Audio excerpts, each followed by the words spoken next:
بسم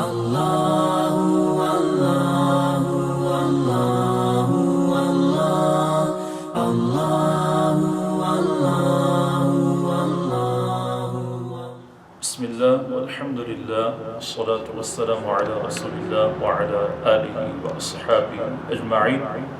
محترم و مکرم سامعین و ناظرین، اعتکاف کے متعلق کچھ آخری چند باتیں، کچھ آخری چند گزارشات جو مزید رہتی ہیں وہ آج کے درس میں آپ کے سامنے رکھی جائیں گی۔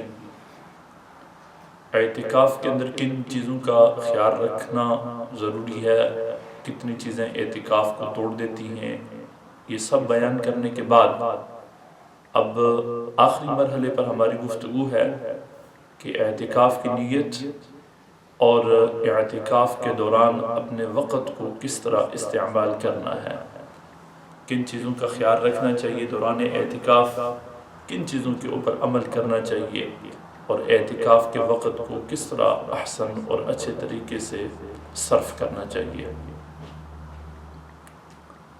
سب سے پہلی بات ہے کہ اعتکاف کی نیت کس وقت کرنی ہے۔ تو اعتکاف کی نیت یا اعتکاف کے شروع ہونے کا وقت وہ یاد رکھ لیں، وہ غروب آفتاب سے ایک گھڑی پہلے ہے۔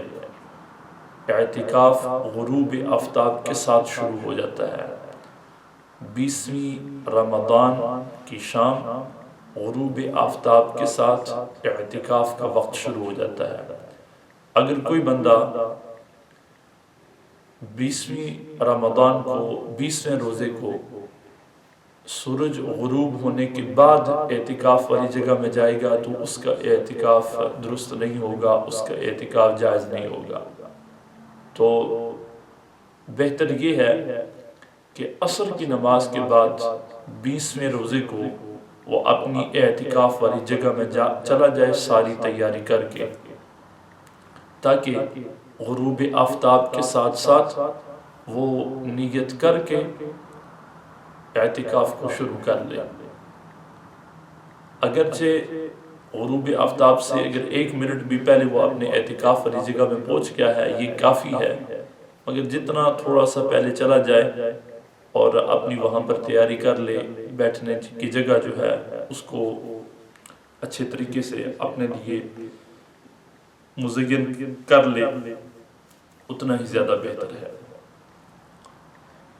تو پہلی چیز جس کا خیال رکھنا ہے، بالخصوص گھروں کے اندر جو ہماری مائیں اور بہنیں اعتکاف پر بیٹھیں گی ان کے لیے خصوصی طور پر یہ مسئلہ ہے، اور چونکہ اس سال مساجد کے اندر کثرت کے ساتھ لوگ نہیں آ سکیں گے اعتکاف کے لیے، اس لیے ہم جو گھروں کے اندر مائیں اور بہنیں بیٹھ رہی ہیں ان کے لیے عرض کر رہے ہیں کہ جس جگہ وہ اعتکاف بیٹھیں گی اور جو کمرہ انہوں نے اعتکاف کے لیے مختص کیا ہوا ہے نماز کے لیے، وہاں پر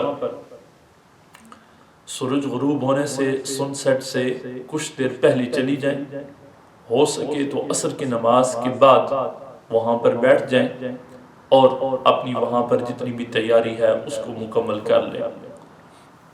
غروب آفتاب سے پہلے گھروں کے اندر مائیں اور بہنیں جو اعتکاف کر رہی ہیں وہ، یا اس سال کے علاوہ جب بھی مساجد کے اندر اعتکاف مرد حضرات کرتے ہیں تو وہ بھی، ان کے لیے بھی یہ مسئلہ ہے کہ غروب آفتاب سے پہلے وہ ان الفاظ کے ساتھ نیت کر لیں کہ نویت سنت الاعتکاف من عشر الاخیر من شہر رمضان للہ تعالی، میں نیت کرتا ہوں سنت اعتکاف کی رمضان الکریم کے آخری عشرے کی، اللہ تبارک و تعالی کے لیے۔ اگر وہ صرف ان الفاظ کے ساتھ نیت کر لیں گے کہ میں ماہ رمضان کے آخری عشرے کے اعتکاف کی نیت کرتی ہوں، یا مسجد کے اندر جو مرد بیٹھنے والے ہیں وہ صرف اتنے الفاظ کے ساتھ نیت کر لیں کہ میں سنت اعتکاف ماہ رمضان شریف کے آخری عشرے کا اس کی نیت کرتا ہوں مسجد کے اندر بیٹھنے کی، تو یہ بھی نیت کافی ہو جائے گی، ان الفاظ کے ساتھ بھی نیت درست ہو جائے گی۔ جو آخری عشرہ ہے ماہ رمضان کا، اعتکاف بیٹھنے والے حضرات کو ایک ترتیب اور ایک ٹائم ٹیبل بنا لینا چاہیے کہ ہم نے ان ایام کو اللہ تبارک و تعالی کی نیت کے ساتھ اعتکاف کے دوران جو بیٹھے ہوئے ہیں تو ان کو کس طرح اچھے طریقے سے اور احسن طریقے سے گزارنا ہے۔ جو بنیادی چند باتیں ذہن میں رکھنا ضروری ہیں، جو چند بنیادی چیزیں اپنے ٹائم ٹیبل کے اندر شامل کرنا ضروری ہیں، ان میں سے سب سے پہلی جو نیت ہے وہ پکی یہ بندہ کر لے کہ میں نے جو 5 وقت کی فرض نماز ہے اس کو مستحب وقت کے اندر ادا کرنا ہے۔ مستحب وقت سے مراد یہ ہے کہ جو مسجد کی جماعت کا ٹائم ٹیبل ہے اس کے مطابق جب مسجدوں کے اندر اذان ہو جائے تو اذان کے بعد آپ جتنا جلدی ہو سکے نماز کی تیاری کر کے آپ نماز کو ادا کر دیں۔ یہ جو جماعت ٹائم ہوتا ہے یہ نماز کو ادا کرنے کا مستحب وقت ہوتا ہے۔ مستحب اوقات کے اوپر مسجد کے اندر جماعتوں کے ٹائموں کو مرتب کیا ہوا ہے۔ آسانی کے ساتھ جب اذان ہو جائے، جن گھروں کے اندر ریڈیوز موجود ہیں، مسجدوں کے ساتھ جن کا تعلق ہے ریڈیو کے ذریعے سے یا کسی اور طریقے سے گھروں کے اندر اگر اذان کی آواز پہنچ جاتی ہے تو جیسے ہی اذان کی آواز آ جائے اس کے بعد فوراً آپ نماز کی تیاری کر لیں۔ اگر گھروں کے اندر ریڈیو موجود نہیں ہے یا کوئی اور ذریعہ نہیں ہے تو جو ٹائم ٹیبل رکھا ہوا ہے آپ نے اپنی لوکل مسجد کا، اس کے مطابق جیسے ہی جماعت ٹائم ہو تو آپ نماز کی تیاری کر کے نماز کو ادا کر لیں۔ اگر کسی مجبوری کی وجہ سے آپ جماعت ٹائم کے مطابق نماز ادا نہیں کر سکتے تو جو بگننگ ٹائم ہے نماز کا وہ جب شروع ہو جائے تو آپ گھروں کے اندر نماز ادا کر سکتے ہیں۔ اینڈ ٹائم اس سے پہلے ضرور ضرور آپ نماز کو ادا کر لیں۔ اعتکاف کے درمیان بالخصوص اور ویسے بھی اپنی نماز کو ہر قیمت کے اوپر قضا ہونے سے بچائیں، قضا ہونے سے محفوظ رکھیں۔ تو پہلی جو بنیادی نیت آپ نے کرنی ہے اعتکاف کے لیے وہ یہ کہ اعتکاف کے دوران ہم نماز کا بھرپور اہتمام کریں گے، نماز کا بھرپور خیال رکھیں گے۔ گھروں کے اندر اس وقت چونکہ صرف عورتیں نہیں ہیں بلکہ عورتوں کے ساتھ ساتھ مرد بھی اپنا وقت زیادہ تر گھروں کے اندر گزار رہے ہیں ان ایام میں، لاک ڈاؤن کے دنوں میں، تو ان کو چاہیے کہ گھر کے اندر جماعت کا اہتمام کریں، نماز کو باجماعت ادا کریں۔ اور جماعت کے لیے جس طرح ہم نے اپنے پچھلے کچھ درسوں کے اندر عرض کیا تھا کہ امامت صرف اور صرف مرد کرا سکتا ہے۔ امامت فرض نماز کی صرف اور صرف جو بالغ، اگر کوئی بچہ ہے تو وہ اگر بالغ ہے تو صرف وہ کرا سکتا ہے۔ گھروں کے اندر اگر کوئی مرد نہیں ہے جماعت کرانے کے لیے یا بالغ بچہ نہیں ہے جماعت کرانے کے لیے تو پھر جو عورتیں ہیں اور مستورات ہیں وہ اکیلے نماز کو ادا کر لیں۔ اگر گھر کے اندر مرد حضرات ہیں تو ضرور آپ نماز با جماعت کا اہتمام کریں۔ دوسری بات کہ نماز فرض جو ہے اس کے علاوہ 3 نوافل ہیں۔ ایک تو نفل ظہر کی نماز کے بعد 2 ادا کیے جاتے ہیں، 2 نفل جو ہیں وہ مغرب کی سنتوں کے بعد ادا کیے جاتے ہیں، 4 نفل جو ہیں وہ عشاء کی نماز کے بعد ادا کیے جاتے ہیں، 2 نفل 2 سنتوں کے بعد اور 2 نفل 3 وتروں کے بعد ادا کیے جاتے ہیں۔ ان نفلوں کے علاوہ یاد رکھیں کہ 3 ایسے نوافل ہیں کہ جن کا بلکہ 4 نوافل ہیں جن کا بہت ہی اجر اور ثواب ہے اور یہ انتہائی خیر اور برکت کا سبب ہے۔ پہلے نمبر پر آتے ہیں تہجد کے نوافل۔ جو بندہ اعتکاف کرنے والا ہے اگر اس کی پہلے سے روٹین تہجد کی بنی ہوئی ہے تو اچھا ہے، بہتر ہے۔ اگر نہیں تو اس دفعہ جو اعتکاف کر رہے ہیں وہ یہ نیت کر لیں کہ ہم نے اعتکاف کے ایام میں تہجد نماز کو، تہجد کے نوافل کو ضرور ادا کرنا ہے۔ تہجد کا وقت جو ہے وہ نماز عشاء کو ادا کرنے سے فجر کی نماز کا وقت شروع ہونے تک کا وقت ہے۔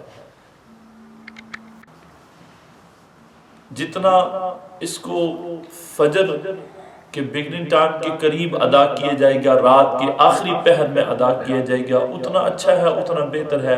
وگرنہ اگر کوئی بندہ عشاء کی نماز کے بعد تھوڑی دیر کے لیے سو گیا اور رات کے درمیانی حصے میں بھی اگر اس نے تہجد کو ادا کر دیا ہے تو بالکل اس کی تہجد کے نوافل جائز ہوں گے اور اس کے تہجد ادا ہو جائیں گے۔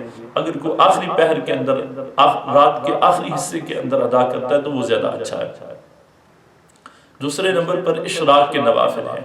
اشراق کے نوافل کا وقت سورج طلوع ہونے کے 20 منٹ کے بعد شروع ہوتا ہے۔ جب سورج مکمل طلوع ہو جائے، جس کو تقریباً 15 سے 20 منٹ لگتے ہیں، تو 15 سے 20 منٹ کا وقفہ سن رائز کے بعد رکھ کر آپ 2 رکعت نماز اشراق کی نیت سے ادا کریں۔ ان 2 نفلوں کا بہت اجر اور ثواب ہے۔ اس کے ساتھ ساتھ 2 نفل جو ہیں وہ چاشت کے ہوتے ہیں، جس کو صلاۃ الضحیٰ کہا جاتا ہے۔ کم از کم 2 ہیں، زیادہ سے زیادہ 8 تک ان کو ادا کیے جا سکتے ہیں، مگر اگر کم از کم 2 ادا کرنے کی بھی نیت کر لی جائے تو وہ بھی بہتر ہے، وہ بھی اچھا ہے۔ ان 2 نفلوں کا وقت جو ہے وہ اشراق کو ادا کرنے سے دحوہ کبریٰ زوال کے وقت تک ان کا وقت ہے۔ تو اشراق کو ادا کرنے سے بعد بھی آپ 2 نفل جو ہیں ادا کر سکتے ہیں۔ اگر 2 نفل اشراق کے بعد فوراً نہیں تو زوال کے وقت سے پہلے آپ ان کو ادا کر سکتے ہیں۔ چوتھے نمبر پر وہ نوافل ہیں کہ جو مغرب کے بعد ادا کیے جاتے ہیں، جن کو اوابین کے نوافل کہا جاتا ہے، جس کو صلاۃ الاوابین کہا جاتا ہے۔ 3 مغرب کے فرض ادا کرنے کے بعد 6 رکعت نماز کو ادا کرنا، 6 رکعت کو ادا کرنا اوابین کے نوافل کے ساتھ یہ صلاۃ الاوابین کہلاتا ہے۔ اگر کوئی بندہ 3 فرضوں کے بعد جو 2 سنتیں مؤکدہ ہیں ان کو پڑھ کر پھر اگر وہ 6 رکعت نفل اوابین کے پڑھے گا تو تب بھی ٹھیک ہے، اور اگر وہ 2 رکعت جو سنت مؤکدہ ہے نماز مغرب کے فرضوں کے بعد، وہ اگر 2 پڑھ کر 4 اور پڑھنا چاہتا ہے، نوافل 4 اور پڑھ دے تو اس سے بھی 6 جو اوابین کے نوافل ہیں ان کا اس کو ثواب مل جائے گا۔ تو 3 فرض جو ہیں نماز مغرب کے ادا کرنے کے بعد، 2 سنت مؤکدہ اور 4 مزید نوافل ادا کرنے سے اوابین کے نوافل ادا ہو جائیں گے اور اوابین کا جو ثواب ہے وہ مل جائے گا۔ اس کے علاوہ جو اوقات ہیں جن میں نوافل ادا کیے جا سکتے ہیں، اگر کوئی زیادہ اس سے نوافل ادا کرنا چاہتا ہے بہت اچھا ہے، بہت بہتر ہے۔ اعتکاف کا جو وقت ہے اس کو نوافل کے اندر استعمال کرنا بہت ہی زیادہ اچھی بات ہے، ثواب کی بات ہے، مگر کم از کم جو ہم نے نوافل بیان کیے ہیں ان کی وہ نیت کر لے۔ نماز فرض اور نوافل کے بعد تیسری چیز جس پر بھرپور وقت صرف کرنا چاہیے، اعتکاف کے دوران زیادہ سے زیادہ وقت صرف کرنا چاہیے، وہ ہے تلاوت قرآن۔ تلاوت قرآن کے لیے کوئی بھی وقت یاد رکھیں مکروہ نہیں ہے، کسی وقت بھی تلاوت قرآن ہو سکتی ہے، کسی وقت بھی آپ تلاوت قرآن کر سکتے ہیں، اور تلاوت قرآن کے اندر آپ جتنا وقت ہو سکتا ہے ممکن حد تک اس کو صرف کریں۔ نماز فجر کے بعد ہو سکے تو ایک دفعہ سورہ یاسین شریف کی تلاوت کر لیں، نماز مغرب کے بعد سورۃ الملک ایک دفعہ، سورۃ الواقعہ ایک دفعہ، سورہ التغابن ایک دفعہ، اگر ہو سکتا ہے تو تلاوت کریں، نہیں تو آپ قرآن مجید فرقان حمید جو ترتیب کے ساتھ پڑھ رہے ہیں اس ترتیب کے ساتھ آپ جاری رکھیں۔ اگر ماہ رمضان کے اندر آپ ایک ختم شریف کرتے ہیں اور 20 پارے آپ نے پڑھ لیے، آخری 10 پارے رہتے ہیں، آپ ان 10 پاروں کو بھی آپ پڑھ سکتے ہیں ترتیب کے ساتھ۔ اور اگر آپ اس سے زیادہ پڑھنا چاہتے ہیں، اس سے زیادہ پڑھنے کی روٹین ہے، تو وہ بھی آپ نارمل روٹین کے مطابق جاری رکھیں۔ چوتھے نمبر کے اوپر کثرت سے آپ درود اور سلام پڑھیں، درود اور سلام کی کثرت کریں۔ ہر نماز کے بعد درود و سلام کی، درود شریف کی ایک تسبیح پڑھیں، اور قرآن مجید کی تلاوت سے پہلے تھوڑی دیر آپ درود شریف پڑھ لیں، تلاوت قرآن کے بعد درود شریف پڑھ لیں۔ دن اور رات میں جتنا ہو سکتا ہے آپ درود و سلام پڑھیں، درود و سلام کی کثرت کریں۔ نبی اکرم صلی اللہ علیہ وسلم نے فرمایا جو جتنا زیادہ کثرت سے میرے اوپر درود و سلام پڑھے گا، اللہ اتنی ہی زیادہ اس کو میری نزدیکی اور میری قربت عطا فرمائے گا۔ کثرت سے درود و سلام پڑھنے والا آپ علیہ الصلوۃ والسلام کی شفاعت کا مستحق اور حقدار ہے، آپ علیہ الصلوۃ والسلام کی قربت اس کو آخرت کے اندر نصیب ہوگی۔ ہر نماز کے بعد آپ پڑھیں، ہر دفعہ قرآن مجید کی تلاوت کے بعد آپ پڑھیں، جتنا ہو سکتا ہے آپ درود و سلام پڑھیں۔ اس کے علاوہ جو آپ کی نارمل روٹین کے اذکار ہیں، اگر آپ کوئی ذکر کرتے ہیں ہر نماز کے بعد، یا آپ کوئی تسبیح پڑھتے ہیں ہر نماز کے بعد، وہ اس کے علاوہ آپ جاری رکھ سکتے ہیں، اور ضرور بھی ضرور اس روٹین کو بھی آپ جاری رکھیں۔ یہ نماز، نفل، تلاوت قرآن، درود و سلام، ذکر، اذکار اور تسبیح کے متعلق گزارشات تھیں۔ اس کے علاوہ دو مزید باتیں ہیں جن کا خیال رکھنا از حد ضروری ہے، اور وہ یہ ہے کہ اعتکاف کے دوران جو افطاری اور سحری ہے، اس کے اندر آپ جتنا صاف ستھرا کھانا استعمال کر سکتے ہیں جو صحت کے لیے مفید ہے، وہ آپ استعمال کریں۔ وہ کھانا جو صحت کے لیے مضر ہوتا ہے، صحت کے لیے نقصان کا سبب بنتا ہے، وہ ڈرنکس جو صحت کے لیے نقصان کا سبب بنتے ہیں، ان سے آپ اعتکاف کے دوران ضرور بھی ضرور پرہیز کریں۔ کھانا زیادہ کھانے سے پرہیز کریں، کیونکہ اعتکاف کے اندر ایک ہی جگہ بیٹھنا ہے، دن اور رات ایک جگہ بیٹھنا ہے، ایکسرسائز کا بھی زیادہ موقع نہیں ملے گا، باہر آنے جانے کا بھی موقع نہیں ملے گا۔ اس لیے اس حد تک کھائیں کہ جس سے آپ کا پورا دن آرام سے گزر سکے، اور نماز، تلاوت قرآن اور روزہ رکھنے کے اندر آپ کو کوئی دقت یا پریشانی نہ آئے، زیادہ کمزوری کا سبب نہ بنے۔ تو ایک متوسط حد تک آپ کھانے کو استعمال کریں، سنت حد تک آپ کھانے کو استعمال کریں، اور ایسا کھانا استعمال کریں کہ جو صحت کے لیے مفید ہے اور صحت کے لیے نقصان کا سبب نہیں بنتا۔ سونے کا آپ ایک ممکن حد تک ٹائم ٹیبل بنا لیں کہ جس سے تھکاوٹ آپ کو محسوس نہ ہو۔ سونے کی روٹین آپ ایسی بنائیں کہ آپ نماز عشاء، نماز تراویح کو ادا کرنے کے بعد تھوڑی دیر کے لیے ضرور سو جائیں۔ رات کے سونے کے اندر برکت ہے، رات کے سونے کے اندر راحت ہے، اور رات کا سونا جو ہے یہ انسان کی صحت کے لیے، انسان کے جسم کے لیے بہت ہی زیادہ مفید ہے۔ بلا وجہ نماز تراویح کے بعد آپ جاگنے سے پرہیز کریں۔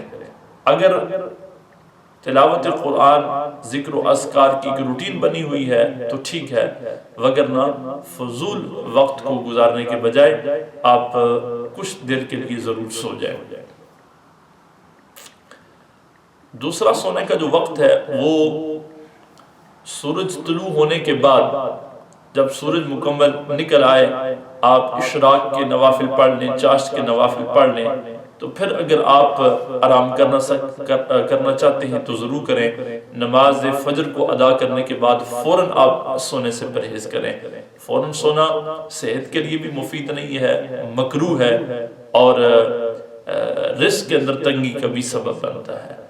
فجر کی نماز کے بعد آپ جو وقت ہے وہ جا کر گزاریں، قرآن مجید کی تلاوت کریں، ذکر اذکار کریں، اور جب سورج نکل آئے اور اشراق اور چاشت کے آپ نوافل پڑھ لیں تو پھر اگر سونا ہے ضروری ہے تو پھر اس وقت سوئیں۔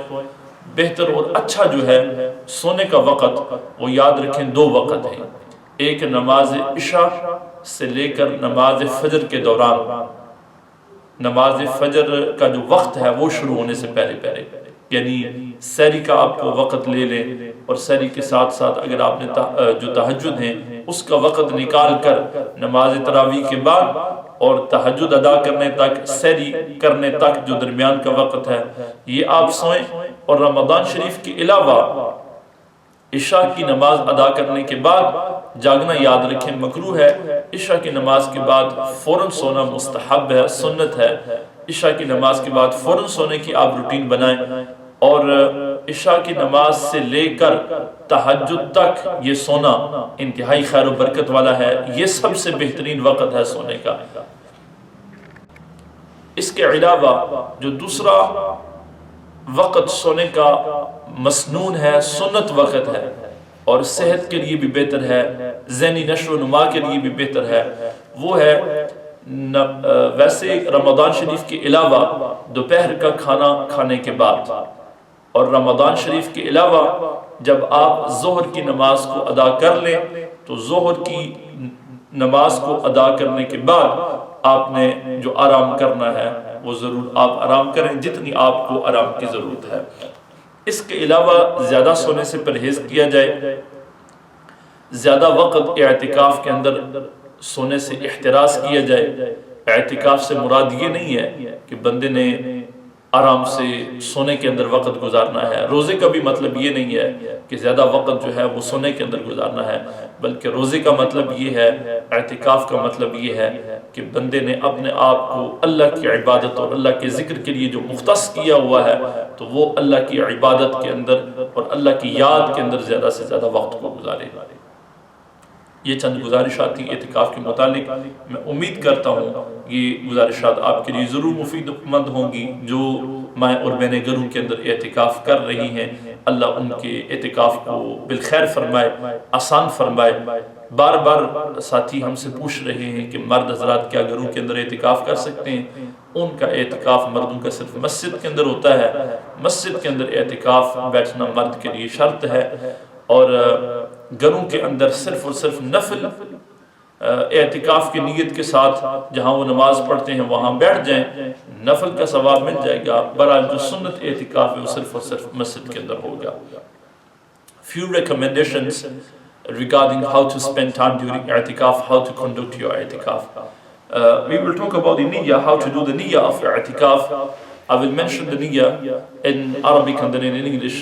In Arabic you will make the niyyah with such words: nawaytu sunnat al-i'tikaf min al-ashr al-akhir min shahr Ramadan lillahi ta'ala.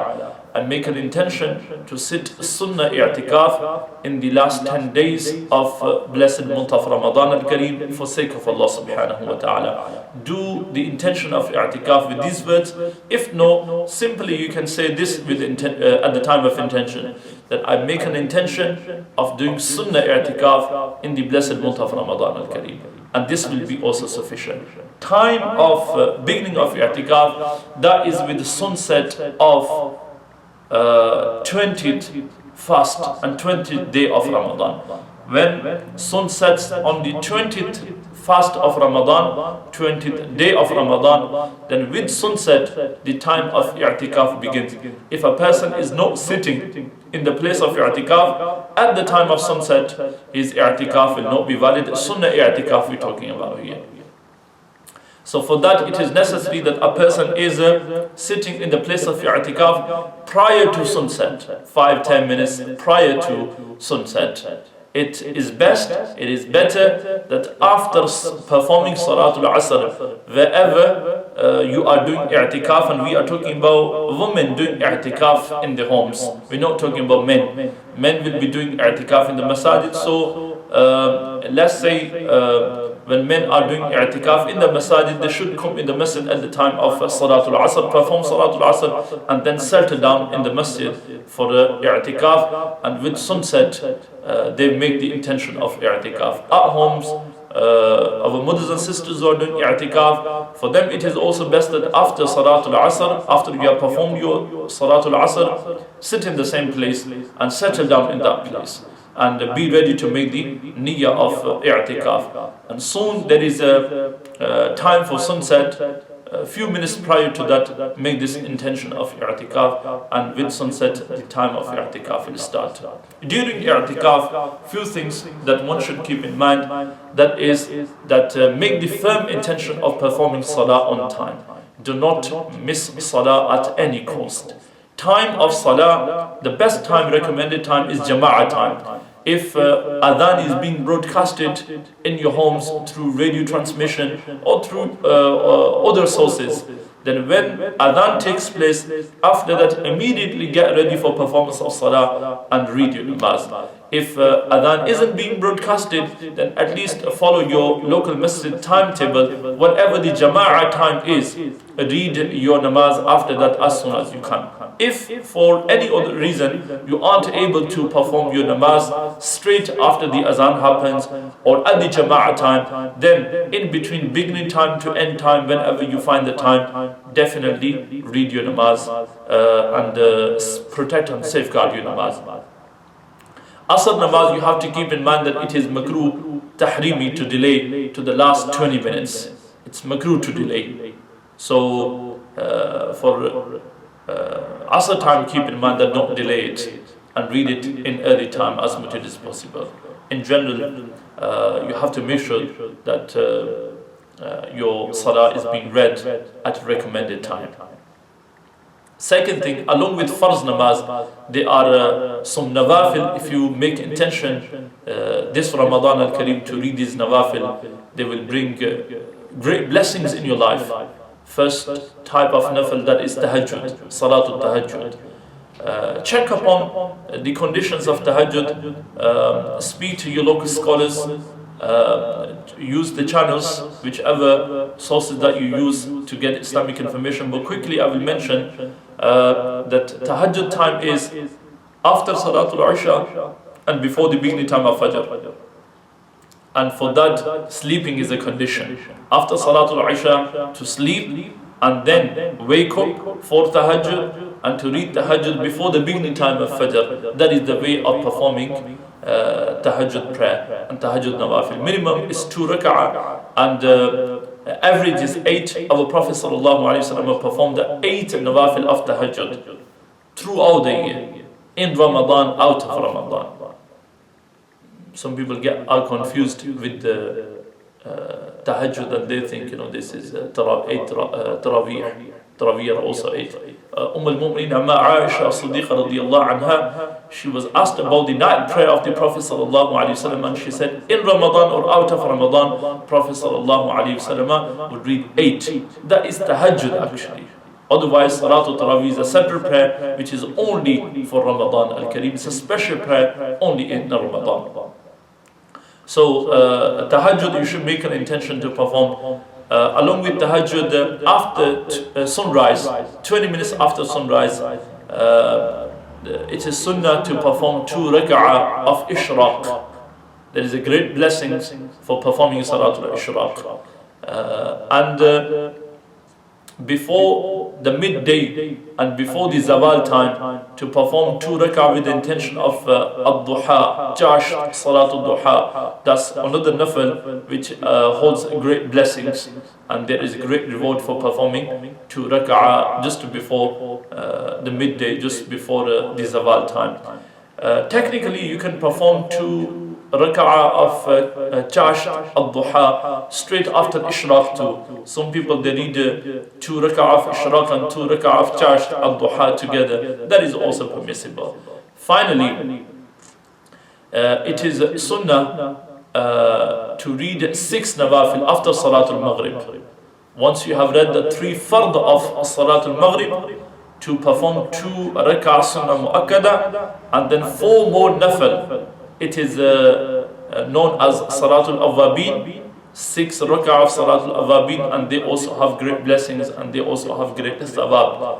If you want to read 2 sunnah mu'akkada separate and on top of that 6 rak'ah of nawafil, you might do so. But scholars have said that if you will include the 2 sunnah into 6 nawafil and just read 4 on the top, that will also be regarded as the 6 rak'at of Salatul Awabin.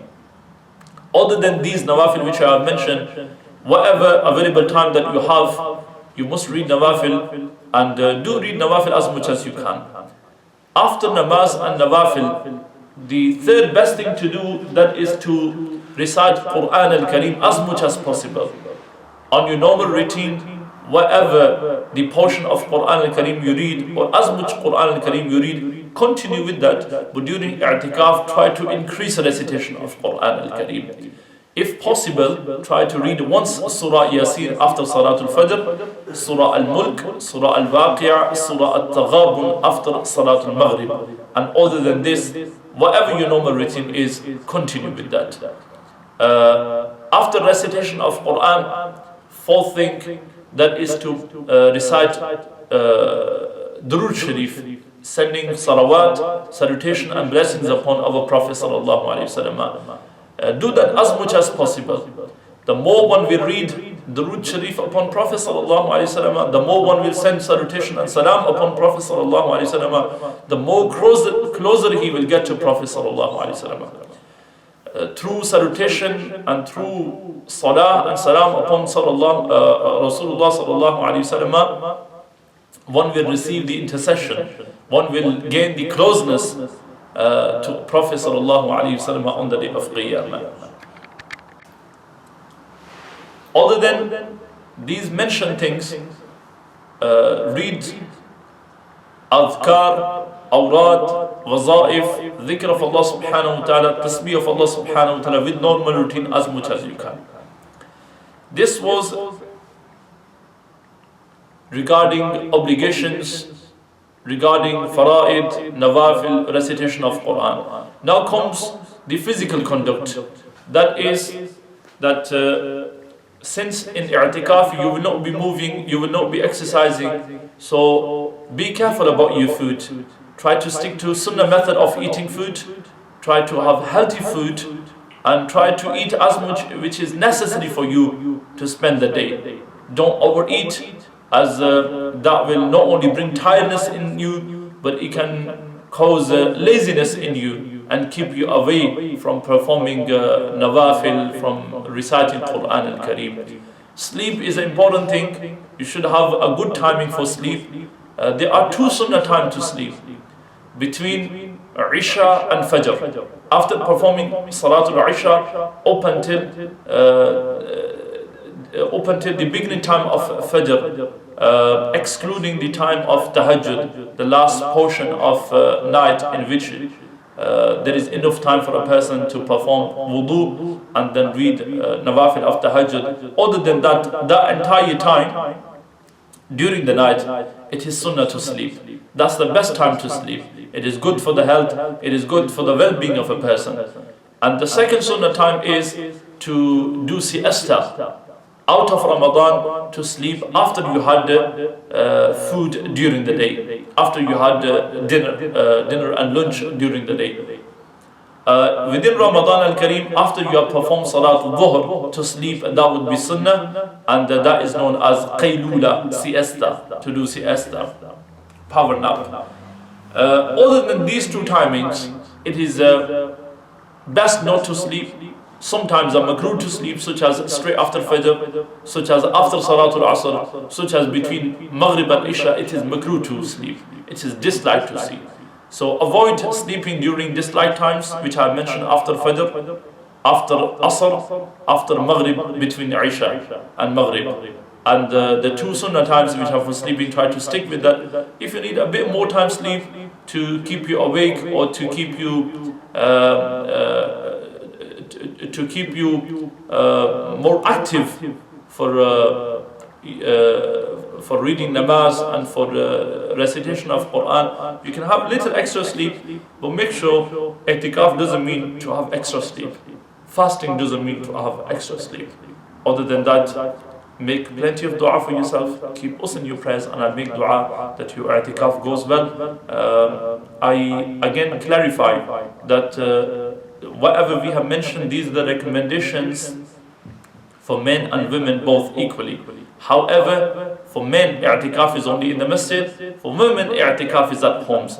During the pandemic and during the lockdown, we are contacted regularly that are men allowed to do i'tikaf at homes? The answer is sunnah i'tikaf they can't do at home. However, nafil i'tikaf they can do.